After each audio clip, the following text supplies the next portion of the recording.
Bueno, reitero, siendo las 16:03, el día 5 de mayo del 2021, damos inicio a la clase operatoria de comercio exterior, donde vemos el tema documentación más usual en comercio exterior. Voy a apagar mi imagen y voy a compartir con ustedes el Power. Lo que sí les pido, por favor, de que si en algún momento hay alguna dificultad respecto al audio o la imagen o el video, me avisan directamente, enciendan el micrófono y me avisan que no están viendo o no están escuchando nada, por favor, ¿eh?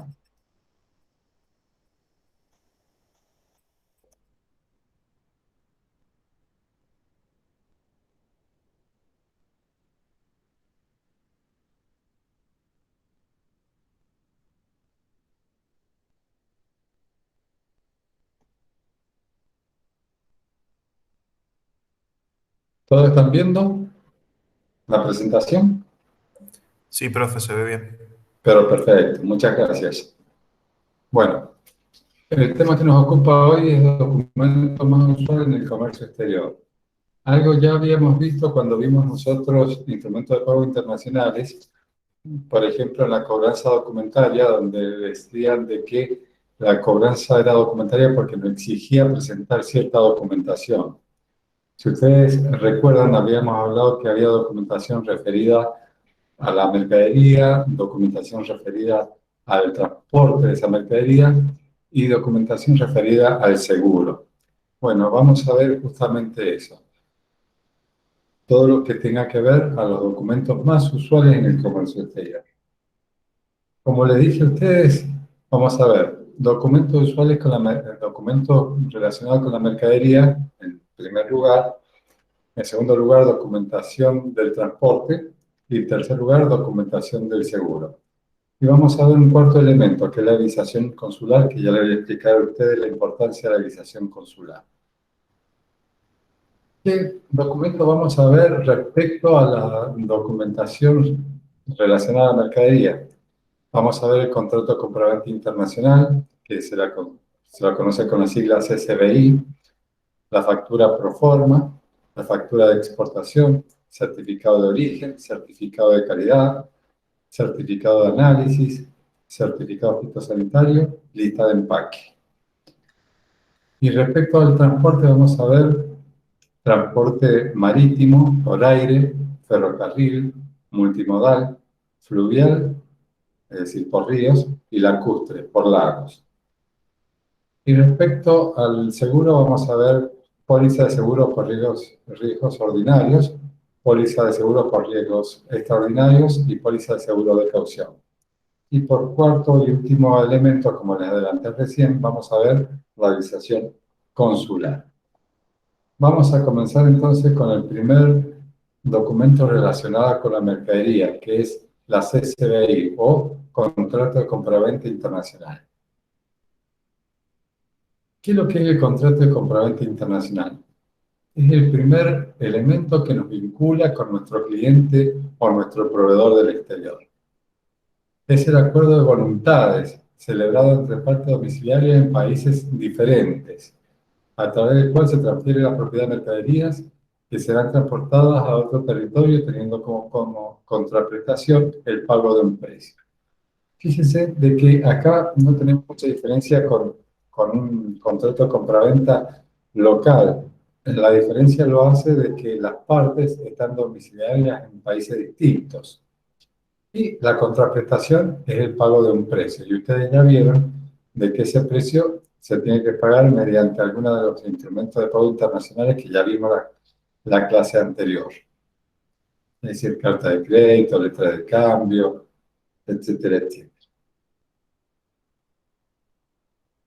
¿Qué cláusula debe contener la CCBI o el contrato de compraventa internacional?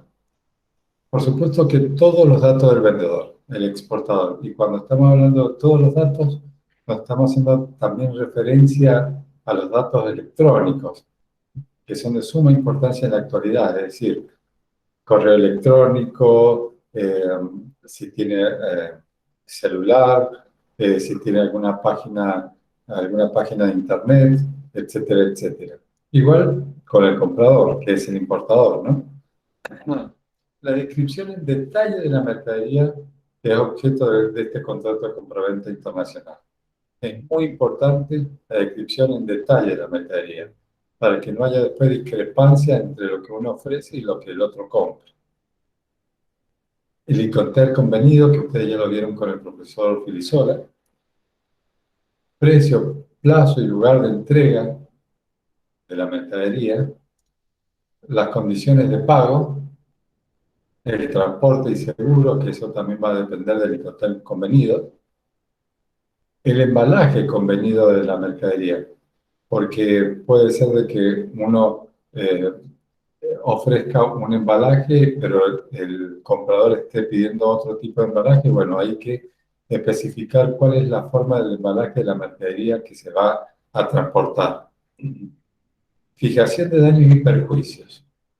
Esto es muy importante y está muy relacionado con lo que dice más adelante elección de arbitraje en caso de ser necesario. ¿Qué es lo que es esto de la elección del arbitraje? Nosotros cuando vimos la Cámara de Comercio Internacional, cuando hay conflicto entre las partes, la Cámara de Comercio Internacional puede oficiar como sujeto de arbitraje para solucionar un conflicto entre las partes. Pero puede que uno elija otro arbitraje. Por ejemplo, con China podemos estar eligiendo la Cámara de Comercio de Shanghái. Y, por supuesto, la entrega de documentos. ¿Cuáles son las obligaciones del vendedor, es decir, del exportador, en un contrato de compraventa internacional? La obligación es entregar la mercadería, la calidad, dice el calidad, es la calidad, cantidad, lugar, plazo y forma establecida. Entregar los documentos y conservación de la mercadería, es decir, que la mercadería esté entregada en tiempo y forma.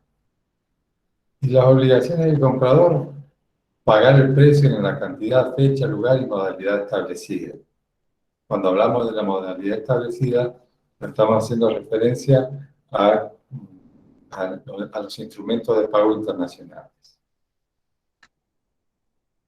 ¿Qué características tiene este contrato de compraventa internacional? No hay una fórmula alguna que diga el contrato de compraventa internacional tiene que hacerse de esta manera. No hay una fórmula alguna. Lo que sí tiene que llevar todos los datos que les mencioné antes. Es consensual, es decir, nace el acuerdo entre las partes, entre el exportador y el importador, y tiene cláusulas convencionales y específicas. Convencionales, la que conviene entre las partes, y las específicas, las que les mencioné antes. Incoterm, el embalaje, los datos del comprador, del vendedor, etcétera, etcétera.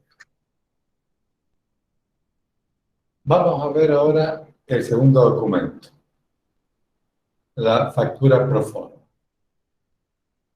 También está relacionada con la mercadería, la factura pro forma, es decir, es el segundo documento que está relacionado con la mercadería. Recuerden que dijimos que hay documentación relacionada con la mercadería, el transporte, el seguro y otro tipo de documentos. Bueno, este es el segundo documento que está relacionado con la mercadería. Antes de pasar a la factura pro forma, es muy fácil el tema del contrato de compraventa internacional, pero mi obligación es preguntarle, ¿alguien le ha quedado con alguna duda? Chicos, ¿me están escuchando? Sí, profe, Sí, profe. ninguna duda. Perfecto. Si voy muy rápido, me avisan, por favor, ¿eh? Por ahí me embalo, porque aparte, ustedes saben que esta es la última clase que tenemos. La semana que viene ya tenemos el parcial. Y en el parcial entra hasta esta última clase, hasta esta documentación más usual en comercio internacional. Esto lo digo porque he visto algunos mensajes donde preguntan hasta qué clase entra. Entra todo, chicos. Incluso hasta esta clase que estamos viendo ahora. Profe, Sí, sobre el parcial, ¿va a ser, perdón, oral o no, por Econet o cómo es la metodología? va a ser virtual por el Connect. Bien, gracias. Ya se le va a ir comunicando a ustedes el procedimiento y el horario, pero sepan ustedes que es virtual por el Connect. Solamente va a ser escrito y va a tener teoría y práctica. Bueno, muchas gracias. Bueno, la factura pro forma. ¿Qué es la factura pro forma? Es el documento que detalla la operación comercial que luego incluirá la factura definitiva. Esto es muy importante. Una de las formas de evitar conflictos es justamente la factura pro forma, que quede establecido bien el transporte, el seguro, el Incoterm, los datos del comprador, los datos del vendedor, el precio unitario, el precio final, el embalaje, todo para que después cuando se haga la factura definitiva no exista conflicto. Es decir, la factura pro forma es algo que se hace para poder nosotros asegurarnos cómo va a ir luego la factura definitiva. Que la factura definitiva, ya la vamos a ver, tiene que coincidir con la factura pro forma. Porque la factura pro forma tiene que estar aceptada por el comprador y el vendedor. Para decir, bueno, es lo que hemos convenido según el contrato de compraventa internacional. Bueno, esta es la factura pro forma y esto es lo que vamos a facturar y esta va a ser la forma de entregar y esta va a ser la forma de cobrar. Estos son mis datos, estos son tus datos. ¿Eh? Para los importadores significa un documento útil para adelantar los trámites de aduanas, porque tiene en su contenido todos los datos que esta pide. Bueno, pero no todos los datos, no todos los trámites de aduana. Ya vamos a ver qué trámite de aduana se puede realizar o se puede adelantar. No todos los trámites de aduana, solamente algunos, ya lo vamos a ver. ¿Qué requisitos tiene que tener una factura pro forma? El encabezado de la factura, como primera medida, debe decir en forma impresa la palabra pro forma, bien visible. Además, debe contener lo siguiente, es decir, debe decir la palabra factura pro forma bien visible. Este es un requisito inexcusable, por favor, chicos. Por supuesto, tiene que tener la fecha de emisión, nombre, domicilio, identificación fiscal del vendedor. Esto de la identificación fiscal del vendedor y también del comprador es algo muy, muy específico. ¿Qué es lo que es esto de la identificación tributaria? ¿Ustedes recuerdan cómo se llama la identificación tributaria acá en Argentina? ¿Alguien me lo puede decir? ¿Alguien me lo puede decir? Bueno, la identificación tributaria acá en Argentina se llama CUIT, es decir, clave única de la identificación tributaria. Eso es lo que a nosotros nos identifica con el fisco. Tiene, ustedes saben, un dígito verificador, los dos primeros dígitos si es persona humana o persona humana, bien digo, persona jurídica, si es hombre o si es mujer, si es en el caso de ser persona humana. Pero no todos los países utilizan la denominación de quit, como acá en Argentina. Acá utilizamos la palabra quit, clave única de identificación tributaria. Por ejemplo, en Chile, ¿cómo se llama la identificación tributaria? Se llama RUT, que significa rol único tributario. En Brasil, tiene dos claves de identificación tributaria, Brasil. Una que se llama CPF y otra se llama CNPJ. El CPF es el catastro persona física y CNPJ significa catastro persona jurídica. En Estados Unidos, la identificación tributaria es el número de seguridad social y se identifica con la sigla SSN, que significa número de seguridad social. En Europa está el número de identificación fiscal y según el país se le puede llamar NIF o SIF. NIF significa número de identificación fiscal y cuando dicen SIF es código de identificación fiscal. Es decir, que la identificación fiscal es algo que lo tienen todos los países del mundo. nada más que lo tenemos con distintos nombres.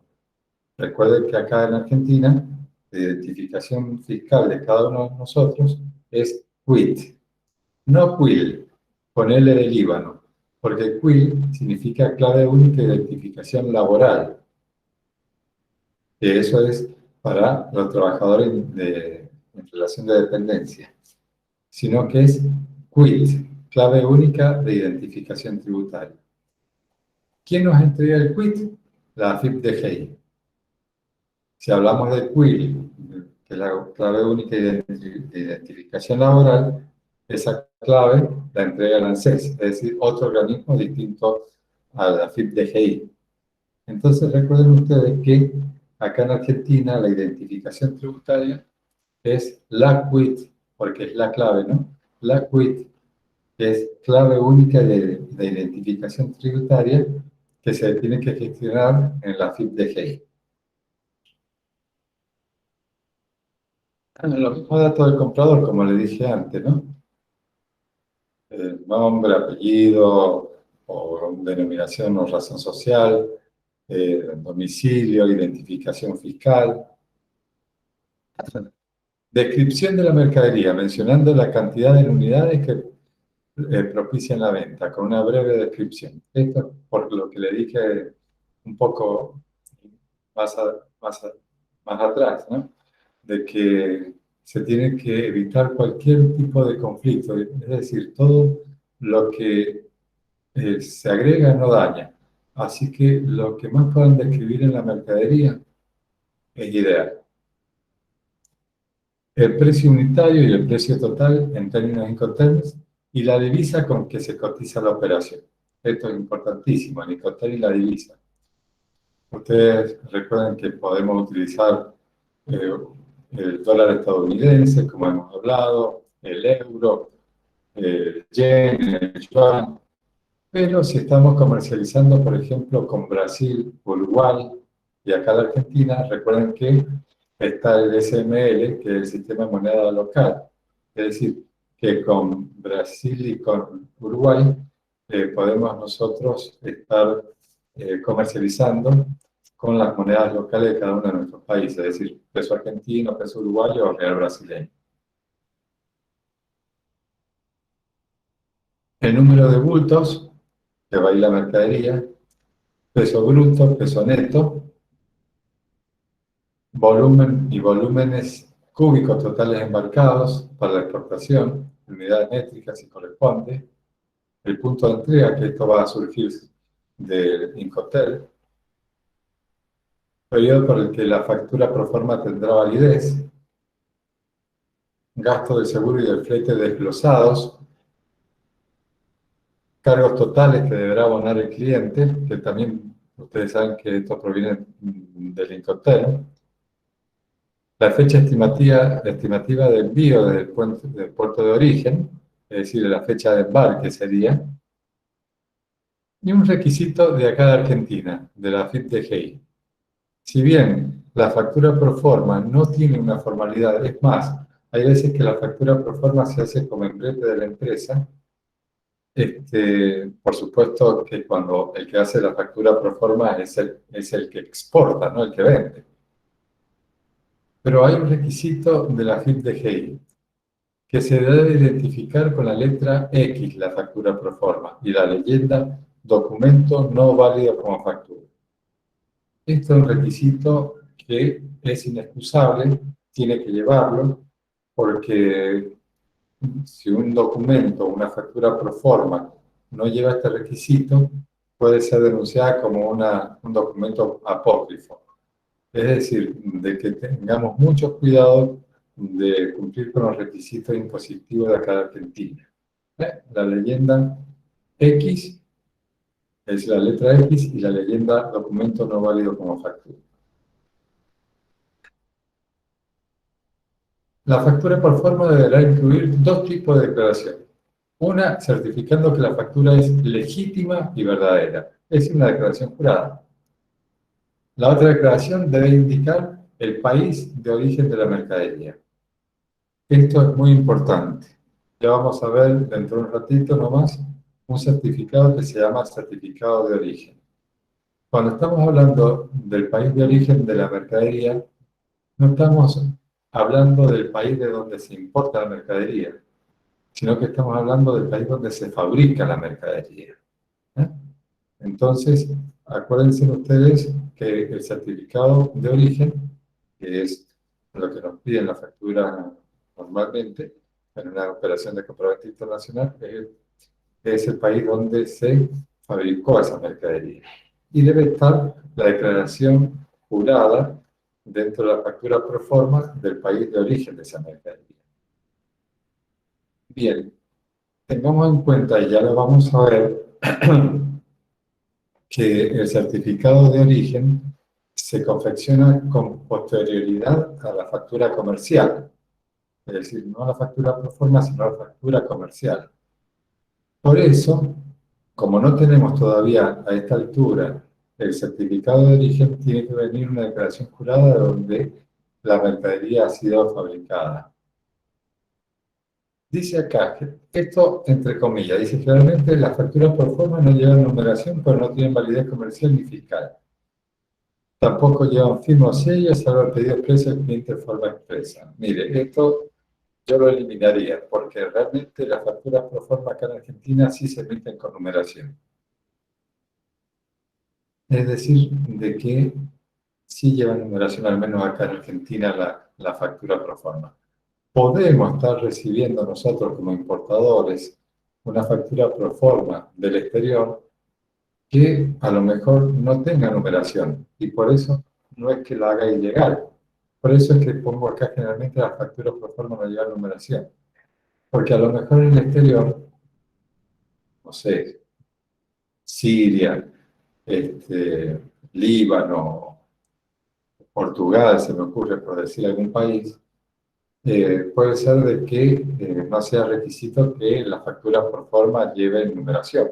Entonces, si recibimos nosotros una factura por forma que no tenga numeración, no la invalida. ¿Entendido? ¿Qué funciones cumple la factura por forma en el comercio internacional? Por supuesto que es muy importante y nosotros lo vimos cuando vimos instrumentos de pago internacionales, la confianza entre las partes, el conocimiento previo entre las partes. Y la factura pro forma es algo que permite que existe esa confianza entre las partes en cuanto a qué se va a facturar posteriormente, cuáles son los términos, las condiciones de la operación comercial. Es decir, qué incoterm se utiliza, qué embalaje va, para no después tener sorpresa de que la mercadería viene embalada de una forma distinta a la que nosotros esperábamos. Es decir, esto crea confianza entre las partes, el hecho de que exista la factura pro forma, porque establece términos entre un comprador y un vendedor de un país y del otro país. ¿Entendido? También suele utilizarse para la apertura de créditos documentarios y así conseguir financiación. Es decir, cuando vimos nosotros instrumentos de pago internacionales, recuerden que vimos crédito documentario, que es el vínculo que existe entre un importador y el banco emisor, ¿no? Bueno, la factura pro forma puede tener su utilidad para ir al banco junto con la CCBI y decir, mire, necesito la apertura de un crédito documentario por este valor de divisa, es decir, por ejemplo, no sé, $80.000, por dar un ejemplo. Entonces, y también ahí conseguir financiación. El banco no puede llegar a financiar esos $80.000 porque ya se está fijando cómo va a ser la la operación con el exterior. Para el comprador, es decir, el importador, esta documentación sirve de justificativo para la realización del trámite ante la aduana como ser. Acá están los trámites de aduanas que se puede hacer con una factura pro forma. Pedir una licencia de importación.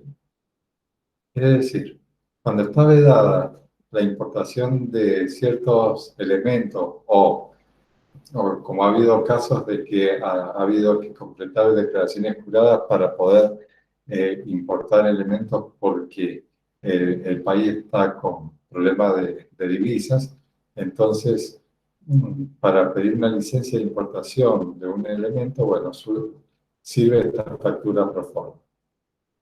Autorizar el pago de la operación en divisas, es decir, allí es la relación que establecemos nosotros con el banco para poder entrar al MULC y operar con el MULC. Solicitar un crédito documentario en el banco, como ya le expliqué anteriormente. Es decir, que la factura pro forma sirve para ciertos trámites de aduana, pero no para todos. Pero más que trámite de aduana, sirve para el trámite cambiario y para el tema bancario, es decir, para establecer la forma de pago.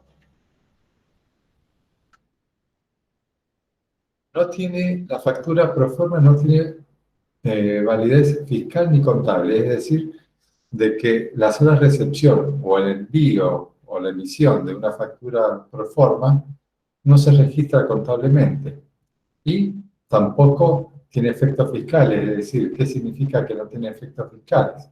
Que no paga impuestos, no paga tributos, no paga nada, sino que es un documento informativo, es una operación que está desarrollándose. Tampoco la factura pro forma tiene validez como comprobante de pago, por supuesto. Entonces, la factura pro forma no tiene validez ni fiscal ni contable, es decir, no es sujeto de impuesto ni tampoco para poder hacer un asiento contable. Se podría llegar a hacer un asiento contable más que con la factura pro forma con la CCBI, siempre y cuando en nuestra empresa exista la posibilidad y lo haya determinado y exista en el plan de cuentas de la utilización de cuentas de orden. Ustedes saben que las cuentas de orden solamente tienen una finalidad informativa dentro de nuestros estados contables, pero que no tienen efectos sobre el patrimonio ni sobre los resultados de la empresa. Acá fíjense que hay una factura pro forma emitida por un exportador español. Y fíjese, la factura pro forma dice factura pro forma, qué raro que es el número. Es decir, dice 1234/13. Fíjense, ese barra 13 es porque ha sido emitido en el año 2013, de que podemos recibir nosotros una numeración de una factura pro forma distinta a la numeración que nosotros utilizamos en Argentina, y eso no lo invalida porque el proveedor del exterior tiene que cumplir eh, con sus obligaciones fiscales para emitir una factura pro forma, y nosotros cumpliremos con las nuestras. Factura de exportación electrónica. Acá salimos ya del tema de la factura pro forma. ¿Alguna pregunta con factura pro forma, chicos? ¿Alguna pregunta, chicos? No, nada, profe. Gracias, No, Lenny. Para mí, el hecho de preguntarles si hay alguna pregunta, más que nada, por supuesto, por si tienen alguna duda, pero sobre todo para saber si tengo audio y video. Pasamos a otro tema, la factura de exportación electrónica. Esta es la factura propiamente dicha. Es el documento comercial legal para realizar una exportación. Cuando hablamos de la factura de exportación, ya estamos hablando que esta factura sí tiene efectos fiscales y sí tiene efectos contables. Es decir, sí es sujeto de impuestos y también es sujeto también de ser registrada contablemente. Ustedes saben que acá en Argentina las facturas tienen una serie de condicionamientos que hay que cumplir. Uno de los condicionamientos es que así como la factura pro forma tenía la letra X, documento no válido como factura, la factura de exportación tiene que llevar la letra E de exportación. Por supuesto que no se discrimina IVA en las facturas de exportación, porque recuerden ustedes que las exportaciones están exentas de IVA. Entonces, va con la letra E. Así como existe acá la factura tipo A, tipo B, tipo C. Bueno, la factura de exportación tiene que llevar la letra E. A partir del año 2010, es obligatorio que las facturas de exportación sean electrónicas, se emitían en forma electrónica, a partir de la Resolución General 2758. Y en el año 2014, a través de la resolución de la FIP 3689, estableció que también tenían que ser electrónicas las facturas de exportación de servicios. Es decir, que hoy por hoy toda factura de exportación, ya sea de bienes o de servicios, tiene que ser electrónica. Electrónica. No puede ser una factura manual. Y tiene que llevar la letra E.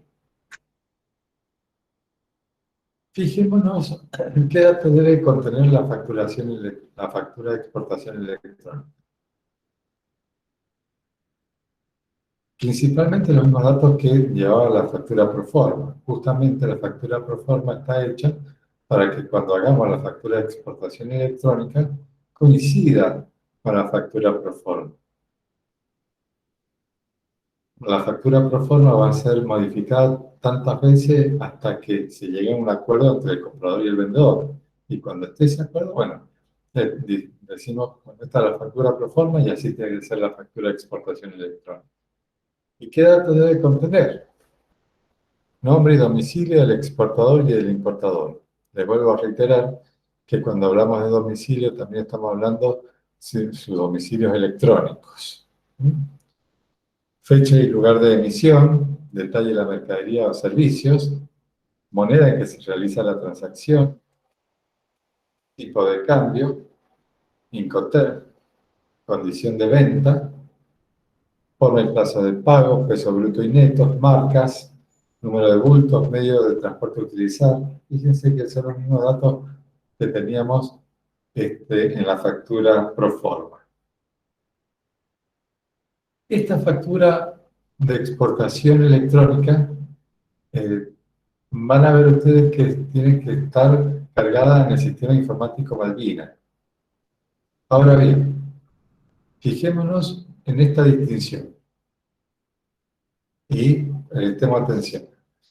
Si la factura electrónica de exportación se confecciona antes de la destinación aduanera, que es un tema que ustedes ya vieron con el profesor Sola, su vinculación deberá efectuarse al momento de la oficialización de la destinación aduanera. Facturación de exportación electrónica previa, se llama esto. Es decir, facturación de exportación electrónica previa es aquella que se confecciona previa a la destinación. Entonces, la vinculación deberá efectuarse a través del sistema informático Malvina en el momento de la oficialización de esa destinación aduanera. En cambio, existe también la facturación de exportación electrónica post. ¿Qué significa facturación de exportación, factura de exportación electrónica post? Es cuando la factura electrónica de exportación se confecciona con posterioridad a la oficialización de la destinación aduanera. En ese caso, la vinculación será automática. Es decir, no habrá que esperar a la oficialización de la destinación aduanera, sino de que la vinculación a esa destinación va a ser automática. Esto es cuando se confecciona la factura posterior a la oficialización de la destinación aduanera.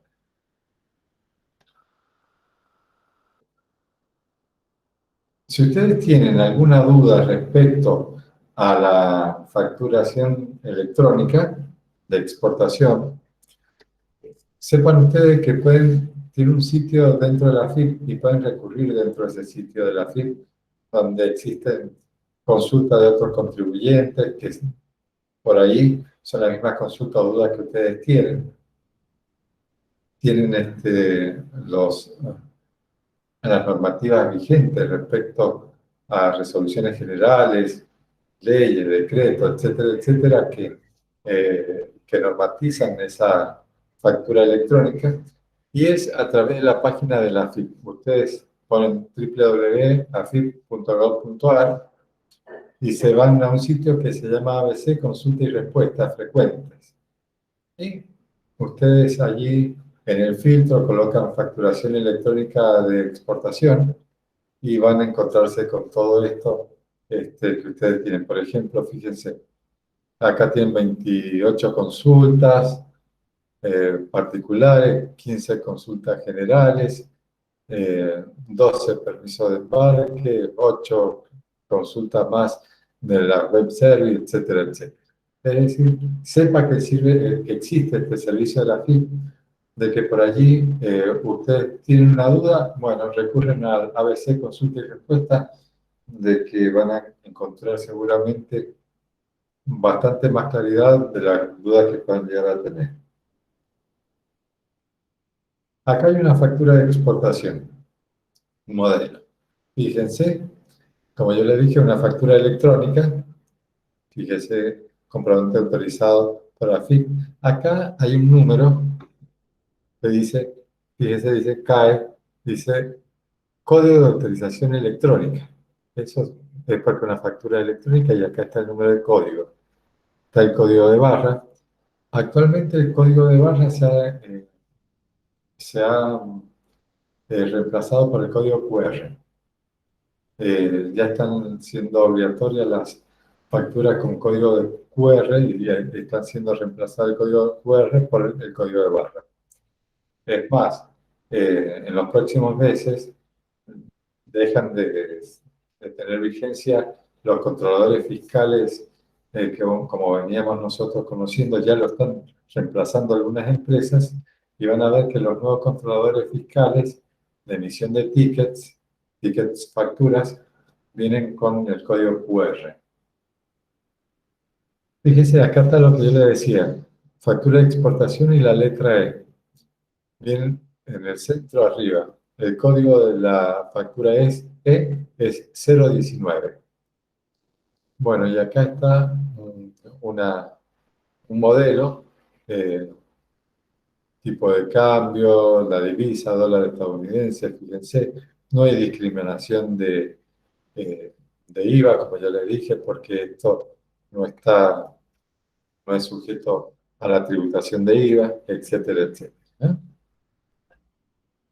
Fíjense acá abajo, dice origen de la mercadería, Argentina.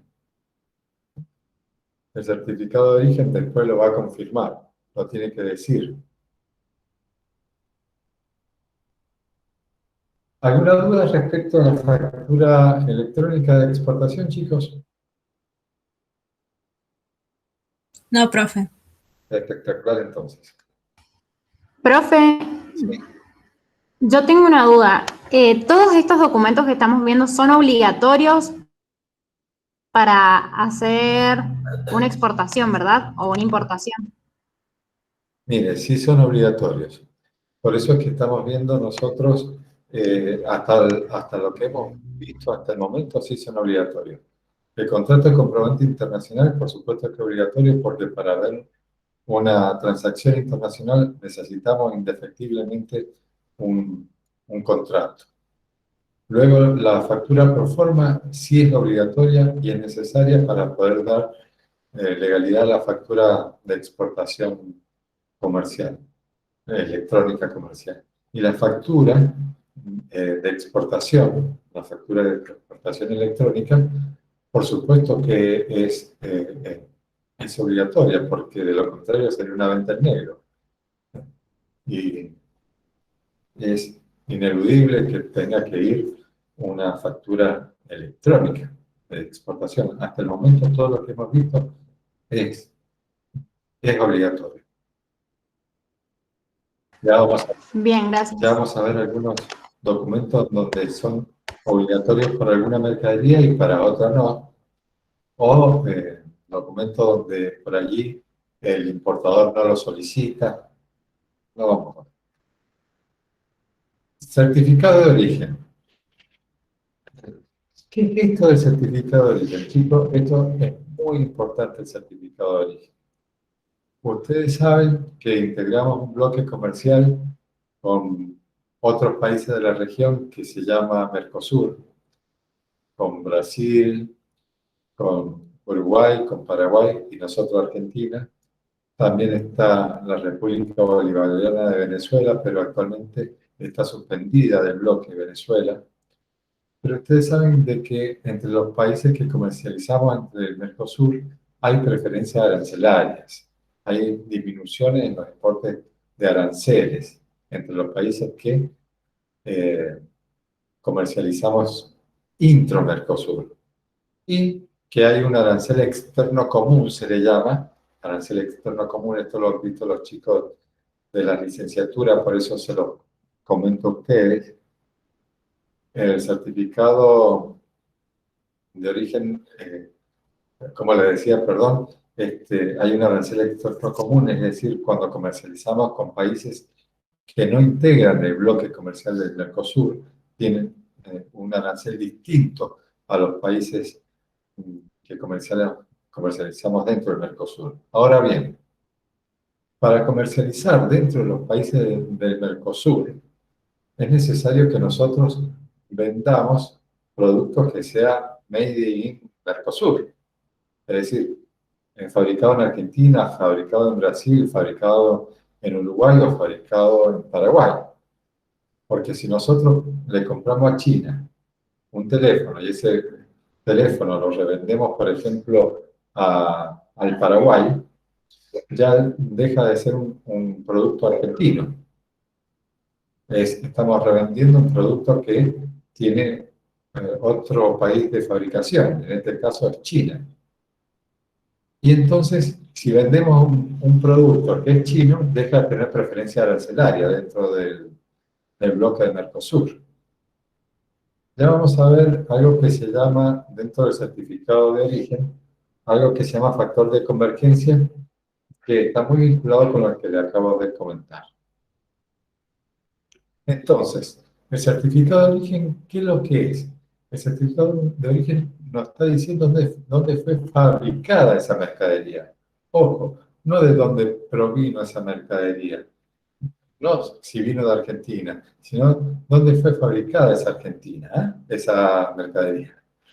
Esa mercadería, si fue fabricada en Argentina, si fue fabricada en Brasil, en Uruguay, Paraguay, o si fue fabricada en China, por ejemplo.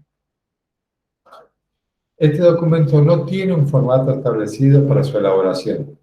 Sin embargo, siempre hay que autenticarlo por la Cámara de Comercio correspondiente y debe contener la firma del exportador y la del notario. Esto es importante porque si no se convertiría el certificado de origen en una mera declaración jurada. Y la mera declaración jurada ya está en la factura pro forma y ya está en la factura de exportación. Recuerden de que uno de los requisitos es que la factura pro forma y la factura de exportación, tipo E, tuviera que decir el origen de la mercadería. Bueno, era una declaración jurada. Ahora, con este certificado de origen, se corrobora el origen de esa mercadería. Pero recuerden siempre, chicos, que esta es una pregunta muy de examen. ¿Cuál es la finalidad del certificado de origen? El certificado de origen, la finalidad es poder obtener aquellas preferencias arancelarias con los países con los que integramos un bloque comercial. Ese es el objetivo principal. Entonces, primero, el objetivo es certificar el origen y procedencia de la mercadería, es decir, dónde fue fabricada esa mercadería. Segundo, gozar de beneficios arancelarios en los acuerdos firmados o regímenes promocionales, es lo que le acabo de comentar con respecto a los bloques comerciales.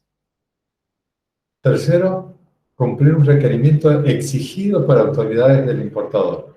Es decir, el importador puede que me esté exigiendo el certificado de origen, porque por ahí el importador quiera productos fabricados en Alemania, que ustedes conocen la calidad de los productos alemanes, y no quiere calidad china, digamos. ¿Me entienden? Que también nosotros conocemos por ahí que, no todos los productos, por supuesto, pero la calidad de un producto chino y de un producto alemán es distinto uno del otro. Cuarto, cumplir un requerimiento exigido en un medio de pago internacional, por ejemplo, la carta de crédito o la cobranza documentaria. Es decir, cuando estamos hablando de un instrumento de pago internacional, puede que el banco, dentro de esa carta de crédito o esa cobranza documentaria, esté exigiendo la presentación de un certificado de origen. Entonces, respecto de la pregunta que me hizo recién una compañera de ustedes que me dijo si es obligatorio toda la documentación que vamos a ver. Fíjense que este certificado de origen, si nosotros vemos el objetivo, le decimos, no, no es obligatorio, pero normalmente siempre es emitido, siempre lo están pidiendo. Si no es el importador, son los países, y si no es el país, es el banco como intermediario en los instrumentos de pago. Entonces el certificado de origen lo tenemos que grabar bien en nuestra cabeza, que es un documento que sí lo tenemos que tramitar nosotros como exportadores. Bien. Recién dijimos de que no es una declaración jurada, que tiene que estar legalizada por una Cámara de Comercio y tiene que estar firmada por un notario público. Un notario público es un escribano, ¿no? ¿Y cuáles son las cámaras de comercio? Yo acá le enumeré una serie de cámaras de comercio, pero nos vamos a ir a lo que a nosotros nos interesa acá en Mendoza. Pasamos a la siguiente filmina y fíjense que está en negrita 3 cámaras de comercio que encontramos acá en Mendoza. La Cámara de Comercio Exterior de Cuyo, que está en la ciudad de Mendoza. La Cámara de Comercio, Industria y Agricultura de San Rafael, Mendoza. Y la Unión Comercial e Industrial de Mendoza, la UCIM, que está en la calle Patricia Mendocina, frente a Plaza Independencia, acá en la ciudad de Mendoza. Acá tenemos entonces 3 organismos que nos pueden certificar el origen de nuestra mercadería. Nosotros podemos visitar, por ejemplo, la página de la UCIM y ver qué es lo que nos dice respecto al certificado de origen. Entonces, fíjense, www.ucim.org.ar certificaciones, /certificaciones. Y ahí nos vamos a encontrar entonces respecto a lo que hace la Unión Comercial Industrial de Mendoza. El certificado de origen se emite en original y 2 copias, y no puede tener ni enmienda ni raspaduras. Esto es muy importante porque recuerden ustedes de que lleva la certificación de este certificado de origen, valga la redundancia, de una Cámara de Comercio y luego lleva también una certificación emitida por un escribano público. Es decir, de que no debe llevar ninguna enmienda, ninguna raspadura porque invalida el documento. El plazo de validez es de 180 días desde que es emitido y no puede tener fecha anterior a la fecha de emisión de la factura comercial que ampara el embarque. De acá está lo que yo le decía recién, de que la factura pro forma y la factura de exportación electrónica, comercial propiamente dicha, solamente va una mera declaración jurada donde dice el origen de la mercadería. Pero el certificado de origen es el que certifica lo que dice esa declaración jurada que nosotros hemos colocado en la factura. Y el certificado de origen tiene que tener sí o sí fecha posterior a la factura electrónica. Sí o sí, fecha posterior. ¿Qué pasa cuando nosotros acá está lo que les comenté recién, el factor de convergencia. Creo que ustedes en la Filmina no tienen la palabra o la denominación factor de convergencia, lo agregan ustedes, factor de convergencia. ¿Qué pasa cuando nosotros, para fabricar un producto, necesitamos importar elementos, materia prima? ¿Ese producto se puede considerar argentino o no se puede considerar argentino? Vamos a ver cuál es el requisito para que ese certificado nos diga que ese producto es argentino. Y esto se lo denomina factor de convergencia. Por ejemplo, un celular. Ustedes saben que acá nosotros tenemos en Argentina, en Tierra del Fuego, fábricas de celulares, fábricas de Smart TV, etc. Bueno, ustedes saben de que no todos los elementos son fabricados acá en Argentina. ¿Qué pasa entonces? ¿Qué requisito tiene que haber para que ese celular o ese Smart TV pueda ser considerado Made in Argentina o Made in Argentina? Vamos a ver qué es lo que dice el factor de convergencia. Dice, en caso que un producto posea material importado, el valor CIF de ese material no debe superar el 40% del valor FOB del producto terminado. ¿Entendido? Es decir, que el material importado, valorado en CIF, no debe superar el 40% del valor FOB del valor del producto terminado. Eso se lo denomina factor de convergencia. Si un producto lleva material importado y el valor CIF de ese material importado supera el 40% del valor FOB del valor producto terminado total, por ejemplo un 42%, pongámosle, bueno, ese producto ya no tiene certificado de origen argentino, tiene un certificado de origen distinto al argentino, es decir, no lleva un certificado de origen. En cambio, si tiene un 40% o menos, ya es un certificado de origen argentino.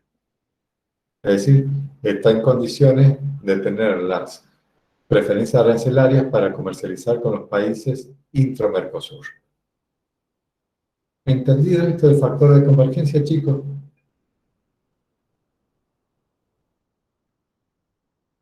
Acá hay un modelo. Sí, profe. Gracias, muchísimas Yo tengo gracias. una duda. Bien. Sí, perdón. Bien. Si es mayor al 40%, no va a llevar el certificado que va a decir hecho en Argentina, pero ¿qué certificado llevaría? Por ejemplo, si yo importo los bienes que necesito para hacer el producto final de distintos países. No va a llevar certificado de origen. ¿Por qué? Porque por ahí usted ha importado material de China, ha importado material de Japón, ha importado material de Alemania. Normalmente usted sabe de que, por ejemplo, en un auto un país se especializa en hacer motores, es decir, tiene fábrica de motores de auto, otro autopartes, otro hace, por ejemplo, asientos de los autos, no sé, se me ocurre. Entonces, por ahí provienen los elementos importados de distintos países. Entonces, y acá, por supuesto, que se da el toque final. Si supera esos productos importados el 40%, valorado en CIF, con respecto al FOB del producto terminado, si lo supera, no lleva certificado de origen. Porque, ¿cuál es el origen? No sabemos cuál es el origen. Entonces, tiene un tratamiento como cualquier producto importado, no está sujeto a preferencia arancelaria dentro de los países del Mercosur. Ahora bien, el límite es el 40%, inclusive el 40%. Si es el 40%, ya se lo considera argentino. Si es el 41%, ya se lo considera producto importado. ¿Entendido? Sí, profe, gracias. Bueno.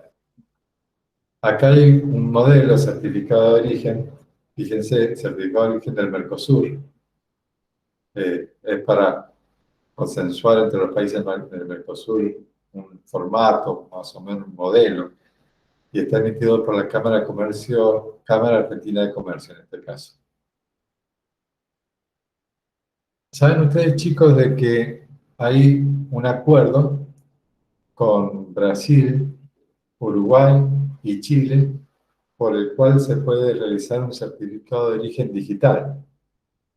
Ustedes pueden visitar la página de la AFIP, como les he mostrado acá, que es lo que es un certificado de origen digital, COD se le llama, y solamente puede ser presentado en Argentina, Brasil, Uruguay y Chile, con los países donde tenemos nosotros convenios para el certificado de origen digital. El certificado de origen digital no excluye la intervención de la Cámara de Comercio y tampoco excluye la intervención de un notario. Porque si no, si lo hiciéramos nosotros sin la intervención de una Cámara de Comercio o sin la intervención de un notario, recuerden que sería una mera declaración jurada. Entonces, acá necesitamos una certificación posterior, ¿no?, de la Cámara de Comercio y de los notarios. ¿Alguna otra pregunta con respecto al certificado de origen? Tengan en cuenta algo muy importante del certificado de origen, entonces, que, perdónenme que se lo reitere, pero es algo que por ahí cometen errores en los exámenes. Cuando les pregunto, ¿qué es el certificado de origen? Me dicen, el certificado es el certificado de origen de la mercadería. Y yo lo que trato es que ustedes me contesten el certificado de dónde fue fabricada la mercadería. Eso es lo que yo necesito, que no me contesten con la misma palabra de, de la denominación del certificado, porque yo quiero saber que ustedes sepan que es el país donde fue fabricada esa mercadería. Profe, una consulta. En el caso de Argentina, los Sí, insumos llegan a Tierra del Fuego y ahí se ensambla para sí, formar el producto final. sí. En este caso se sigue tomando de la misma manera, como el país en donde se produce o donde se ensambla. ¿O es lo Sí, mismo? sí. Cuando, fíjense, por ejemplo, si es un mero ensamblaje, se dará cuenta usted de que los productos importados van a superar el 40% valorado en sí al precio total.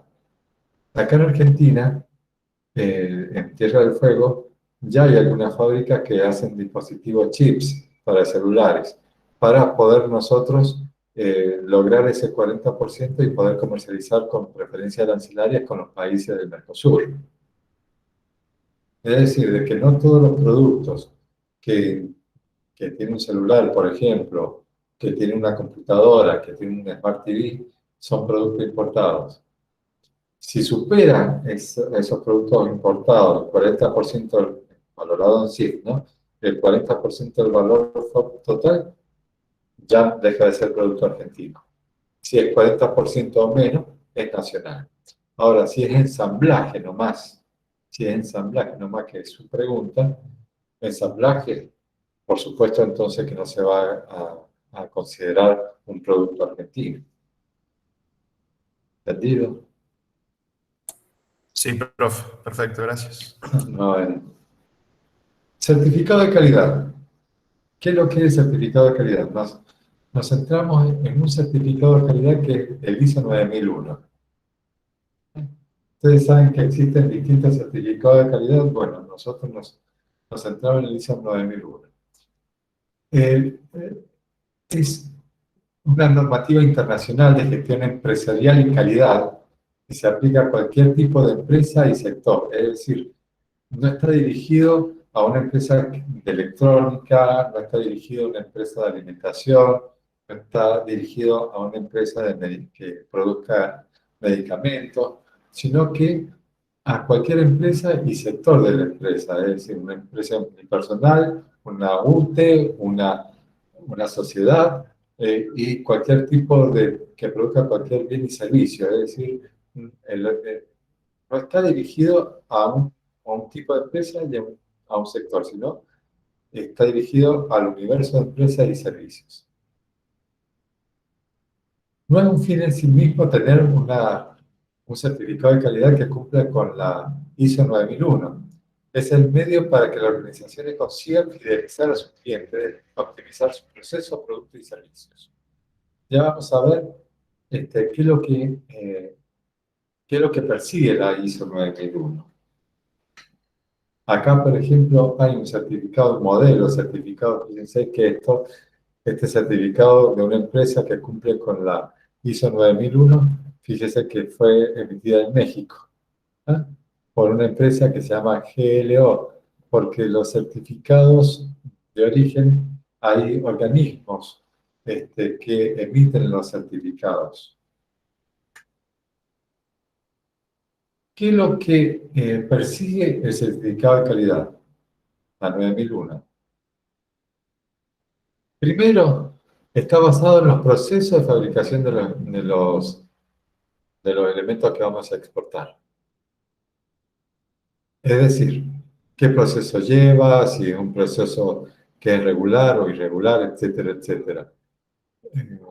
Y segundo, también está orientada al cliente en la 9001, es decir, principalmente yo le diría al cliente, porque cuando uno certifica un proceso, le está brindando un certificado de calidad al cliente, para darle satisfacción al cliente siendo la base de la calidad. Las normas esta 9001, el certificado de ISO 9001, es un certificado que no es obligatorio, es uno de los certificados que no es obligatorio, pero que casi es necesario tenerlo para certificar calidad ante el mundo, ¿no? Puede ustedes no tenerlo, pero por allí se pueden perder una venta al exterior por no tener la certificación 9001. Acá están todas las cosas todas las cosas que está certificando la 9001. Como yo les dije a ustedes, no solamente está orientado a la satisfacción del cliente con respecto a la calidad, sino también que actualmente en los países, y algo que está muy bueno, tiene que certificar que es amigable con el planeta, es decir, que no contamine, que no utilicen elementos contaminantes en su proceso de fabricación. Algo que es muy importante actualmente en el mundo, del que se está pidiendo mucho, que los productos no sean contaminantes. Acá en Argentina hay un organismo gubernamental que se llama IRAM, que significa Instituto Argentino de Racionalización de Materiales. Esta es la página de internet, iram.org.ar, que es uno de los organismos que certifican la ISO 9001. ¿Alguna consulta respecto al certificado de calidad, chicos?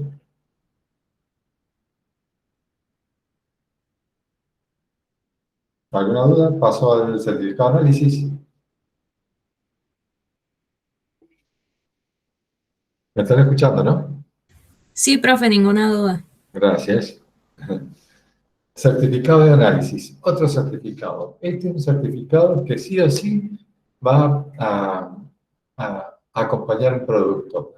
Pero ¿qué tipo de productos? No todos los productos van a pedir un certificado de análisis. Fíjense en el final. Normalmente se utiliza sobre todo para la industria de la alimentación, vinos, alcoholes y productos químicos y farmacéuticos. ¿Qué es lo que certifica?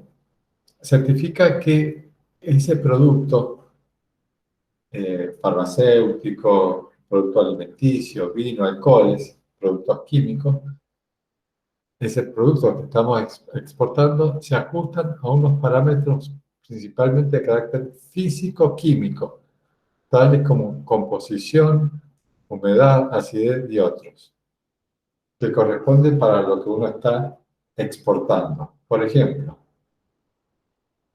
el vino. El vino, ustedes saben de que tiene que tener un grado de alcohol mínimo y máximo. Bueno, acá va el certificado de análisis.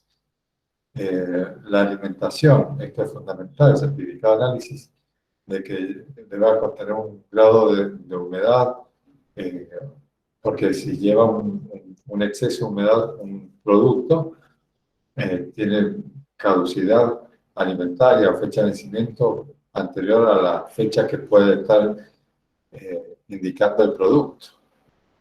Los productos farmacéuticos, por supuesto, de que un remedio tiene que tener un certificado de análisis. Las aduanas de algunos países solicitan el certificado de análisis de productos generalmente alimenticios para comprobar que el producto no contiene componentes no permitidos. ¿Qué es esto?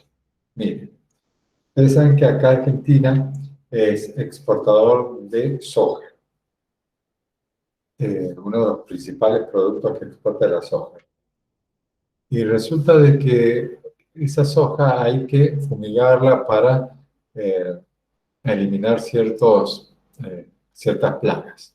Bueno, el problema que surge es que hay países en el mundo, que aceptan ciertos productos químicos para fumigar y otros países que no aceptan esos mismos productos químicos para fumigar esos productos alimentarios. ¿Por qué? Porque dejan residuos. Entonces acá el certificado de análisis es importante para saber si en ese producto que se está exportando, que es un producto alimenticio, que es el poroto de soja, no contiene una sustancia prohibida por algunos países. ¿Quién es el organismo emisor? Es pedido por la autoridad del país exportador y se presenta en la aduana de importación. Es decir, que el certificado de análisis es solicitado por el exportador y se presenta en la aduana del importador. Ahora bien, el certificado de análisis puede estar hecho por un organismo público o privado. Sí, chicos, puede estar hecho por un organismo público y privado. Es más, hay empresas que tienen que emiten sus propios certificados de análisis.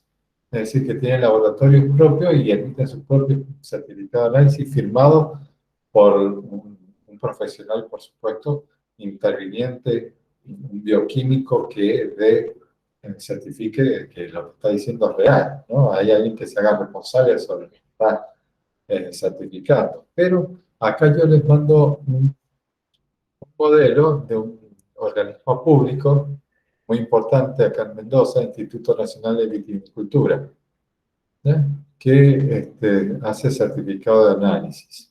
Pero recuerden que pueden ser certificados públicos y privados. E incluso las empresas exportadoras pueden tener su propio laboratorio interno con sus profesionales que firmen y se hagan responsables sobre lo que están diciendo. ¿Alguna duda con respecto al certificado de análisis, chicos? Acuérdense de que las características físicas y químicas es lo que estamos certificando. Si nosotros estamos exportando, por ejemplo, a ver, ¿qué se me ocurre? Un foco. Si estamos exportando un foco hecho acá en Argentina, por supuesto que no va a llevar un certificado de análisis, porque ahí nadie le importa respecto a la composición física y química, porque no es un alimento, no es un producto químico, no es un producto farmacéutico. ¿Entendido? Podemos pasar al próximo formulario. Estamos todavía con los formularios de mercadería. Vámonos al certificado fitosanitario. Este certificado, ustedes lo conocen, porque cuando ustedes han viajado a Chile, la aduana de Chile, por ejemplo, detectan si llevan fiambre, si llevan carne, no se lo dejan pasar. ¿Por qué? O si llevan, por ejemplo, una fruta, tampoco se la dejan pasar.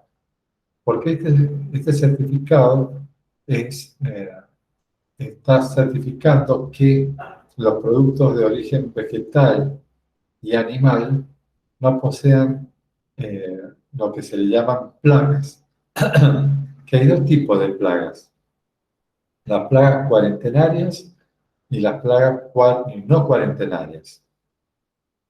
Se puede estar pidiendo para una exportación de un producto o una reexportación de un producto. Si, por ejemplo, nosotros hemos importado alguna fruta, por ejemplo, el kiwi, de Nueva Zelanda, y de acá nosotros reexportamos a otro producto, a otro país, bueno, también tiene que ir acompañado por este certificado fitosanitario. ¿Qué es lo que es plagas cuarentenarias y plagas no cuarentenarias? Las plagas cuarentenarias es cuando esa plaga existe en ese país, perdón, no existe en ese país, o existe pero está controlada.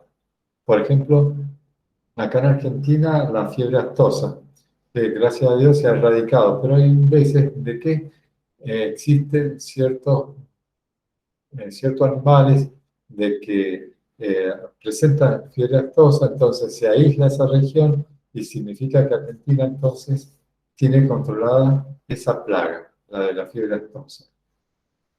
¿Y qué es lo que es plaga no cuarentenaria? Es cuando una plaga existe en ese país y no está controlada. Fíjense ustedes, chicos, de que, por ejemplo, acá en Argentina, el organismo que emite ese certificado fitosanitario, que tiene poder de policía con respecto al certificado fitosanitario, se llama SENASA.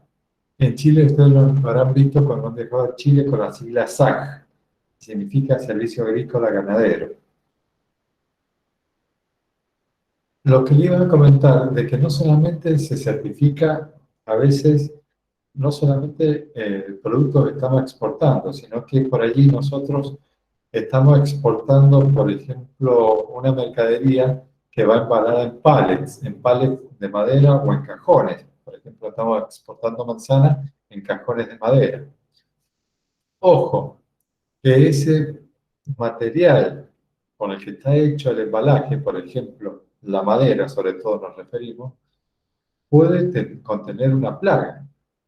Y por allí la manzana está sana, pero el embalaje está enfermo y nos rechazan a nosotros una exportación porque el embalaje, en este caso la caja de madera o los pallets de madera, están enfermos. Es decir, de que hay que tener mucho cuidado cuando el envío se envía con un material como por ejemplo la madera, el certificado fitosanitario también tiene que llevarlo a la madera, que no tenga ninguna plaga. ¿Entendido? Bueno, acá todo lo que les he comentado están acá. Acá hay un formulario, fíjense, un modelo que está emitido por el SENASA, tiene acá el logotipo SENASA, es un modelo. Esta es la página oficial del SENASA, senasa.gov.ar. Y vámonos a la lista de empaque. Este es el último elemento que vemos respecto a la mercadería.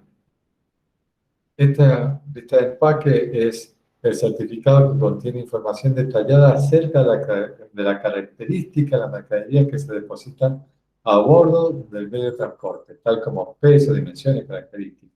Miren, no solamente la lista de empaque dice las características que lleva la mercadería, sino que dice el lugar que ocupa esa mercadería dentro del medio de transporte. Por ejemplo, si en un barco, ¿dónde está situada? Porque se la utiliza esta lista de empaque en mercaderías que son muy sensibles y que tienen que tener mucho cuidado por su fragilidad a la descomposición. Por ejemplo, ahí miren, fíjense al final, salmones, maderas aserradas y dimensionadas, productos frutihortícolas y congelados. Porque los salmones se pudren, las maderas también, los productos frutihortícolas se pudren, los congelados y por supuesto se rompe la cadena de frío, entra en descomposición. Entonces de ahí la importancia de la lista de empaque. Acá hay un modelo. Y acá comenzamos, chicos, con lo que es la documentación vinculada con el medio de transporte. No se asusten, no vamos a ver mucho más que esto. Acá está, si es formal, el documento que acompaña a la mercadería se llama conocimiento de embarque. Y acá está el nombre en inglés. Si es por aire, guía aérea. Si es por ferrocarril, carta de aporte por ferrocarril. Si es por carretera, por camino, carta de aporte por carretera. Si es multimodal, documento de transporte multimodal. Si es fluvial, es decir, por río, conocimiento fluvial. Si es lacustre, conocimiento lacustre. ¿Qué significa lacustre? Por lagos internacionales. Por ejemplo, en Estados Unidos, que comparte los grandes lagos con Canadá, la comercialización por allí pasa mucho por esos grandes lagos, bueno, va con conocimiento lacustre. Acá lo que le vamos a pedir es que ustedes conozcan la denominación según el medio de transporte utilizado. Pasamos al seguro de la mercadería. Ustedes saben, y esto lo vimos nosotros cuando vimos instrumentos de pago internacionales, que existen riesgos ordinarios y riesgos extraordinarios. Los riesgos ordinarios son los riesgos comerciales de no pago o de no cumplimiento de la entrega de la mercadería. Y los riesgos extraordinarios, recuerden que habíamos hablado de que eran riesgos políticos, de transferencias, cambiarios, etcétera, etcétera, que tienen que ver con los países. Acá está, y acá se lo recuerdo. Existe para mitigar esos riesgos póliza de seguros. Por ejemplo, para los riesgos ordinarios, para que cubren las quiebras, la insolvencia comercial del importador o la insolvencia comercial incluso del exportador que no pueda cumplir con la entrega de la mercadería. Acá está un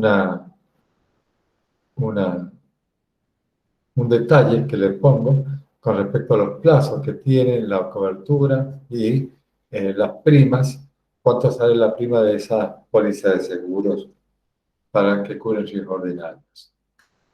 Y los riesgos extraordinarios, como le dije recién, desastres naturales, guerra civil, etcétera, etcétera. Prohibición de importar, que acá en Argentina casi que lo tuvimos también en alguna época. Acá está la vigencia de cobertura de los pólizas de seguro, perdón, y cómo se calculan las primas.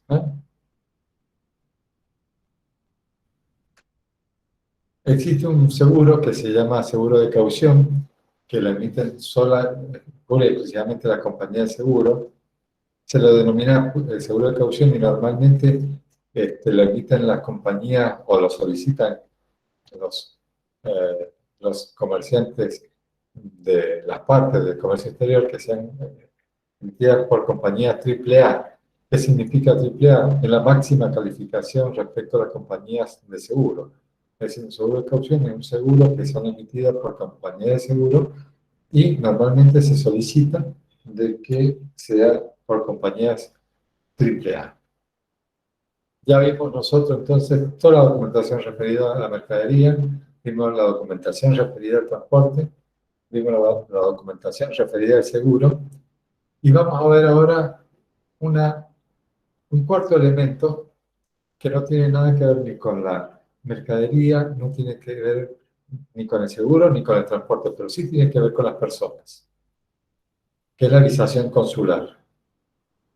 Por allí, no en estos tiempos de pandemia, pero por allí se hacen ferias internacionales y tenemos que viajar al exterior, por allí para resolver conflictos, para hablar, cerrar negocios, tenemos que viajar al exterior. Bueno, nosotros tenemos que conocer cuáles son las exigencias que piden esos países para ingresar en esos países.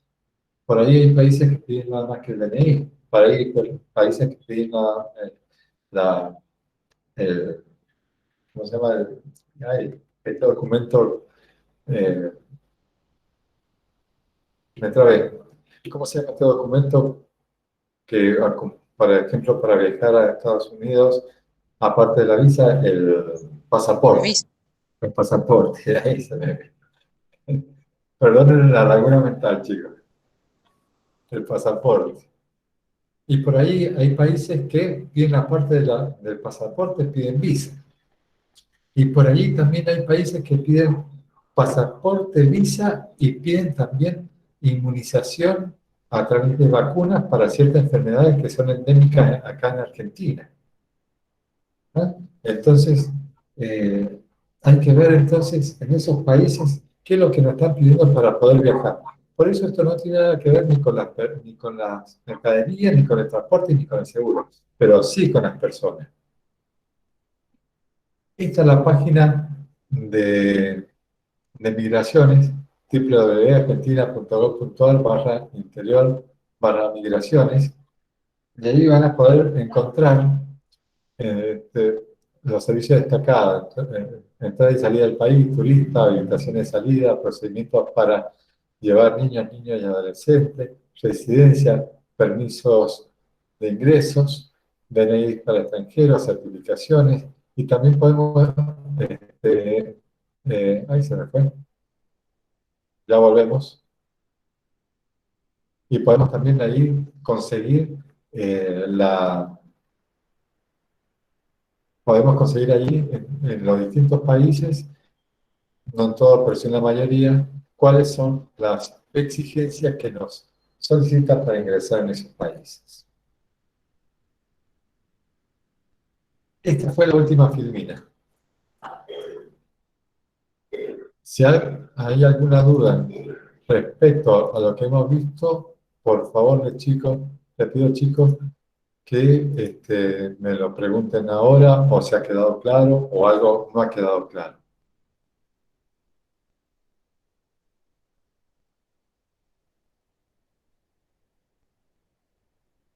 Por favor, alguien que me hable. Todo ¿Alguna claro. duda? ¿Todo claro, chicos? De todas formas, ustedes recuerdan que a mí me encuentran en clase de consulta los días miércoles de 15 a 16 y los días jueves de 8 a 10 de la mañana. Si al estudiar esto tienen alguna duda. La semana que viene tienen el parcial. Esto entra en el parcial. Esto sí entra en el parcial. Entra hasta la clase de hoy inclusive, es decir, entra de la primera clase que dio el profesor Filisola hasta esta última clase que di yo.